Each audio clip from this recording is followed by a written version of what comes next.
ताया अबू भी तो आपकी हर बात मानते हैं, आपकी हाँ में हाँ मिलाते हैं। तो क्या हम ये कहना शुरू कर दें कि आप उन्हें हमारे खिलाफ भड़काती हैं? आप सब अपना काम खुद क्यों नहीं कर सकते? जो देख चुकी हूँ वही काफी है, दूसरा देखने की तमन्ना नहीं है मुझे। क्या मुसीबत है यार। तो बाकी सबके लिए तो आपको बनाना चाहिए।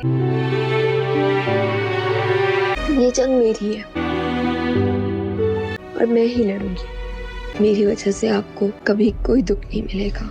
आप मुझे कुछ भी नहीं कह सकते। अगर मुझे करना पड़ रहा है सिर्फ इन लोगों को आईना दिखाने के लिए। अनाया इस बार डट कर मुकाबला कर रही है अपनी बहन का और अपनी बहन को किसी भी बात में जीतने नहीं दे रही और अपनी बहन को उसने डरा धमका कर रखा हुआ है ताकि अब आयजा कोई भी कदम उठाने से पहले 100 मर्तबा सोचे कि अब इस घर में वो अकेली नहीं बल्कि उसकी छोटी बहन अनाया भी मौजूद है और वो अपनी बहन की हरकतों से अच्छी तरह वाकिफ है। इस बार पूरी तरह अनाया अपनी मर्जी चला रही है और वो अपने शोहर के तो क्या किसी के भी काबू में नहीं, यहाँ पर अपनी बहन की बात भी नहीं सुनती क्योंकि अगर आयजा अनाया को अपने काबू में करने की कोशिश करेगी तो आयजा का सारा कच्चा चिट्ठा खोल के रख देगी अनाया सभी घर वालों के सामने और फिर आयजा की सारे प्लान पर पानी फेर जाएगा और फिर आयजा कुछ भी हाथ नहीं कर पाएगी। जो कुछ आयजा हासिल करना चाहती है वो कुछ भी नहीं हो पाएगा। इस बार आयजा दोनों पर सख्तियां लगाना चाहती है, ईशर और अनाया पर, कि इन दोनों को घर से बाहर जाने की इजाजत कम दिया करें घर वाले। यही बात वो खाने की टेबल पर सभी के सामने कर रही होगी। अपने ताया अबू से कहेगी कि अब इन दोनों लड़कियों को खीर में हाथ डलवाएं ताकि ये घर गृहस्थी करना सीखे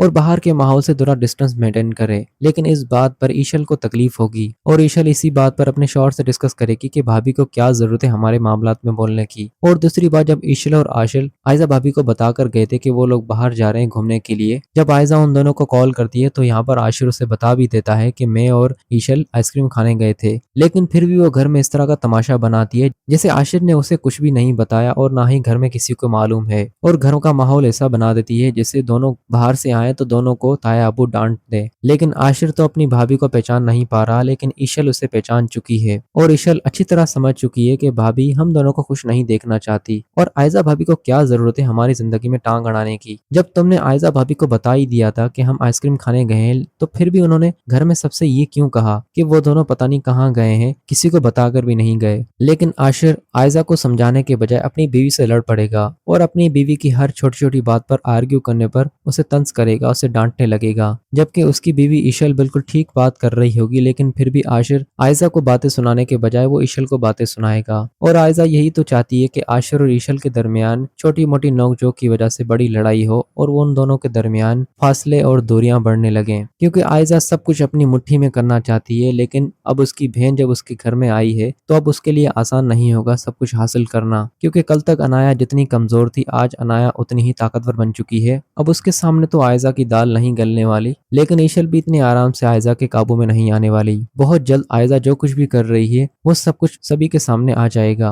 कि अब तक जो भी घर में छोटी छोटी नोकझोंक हुआ करती थी उस सब की वजह आयजा थी। और ये सब कुछ जिस दिन असद को मालूम पड़ेगा उस दिन असद आयजा की जिंदगी बर्बाद करने में देर नहीं करेगा और असद आयजा को तलाक भी दे देगा। ये सब कुछ आप लोग देखेंगे आने वाले कुछ ही एपिसोड्स के अंदर।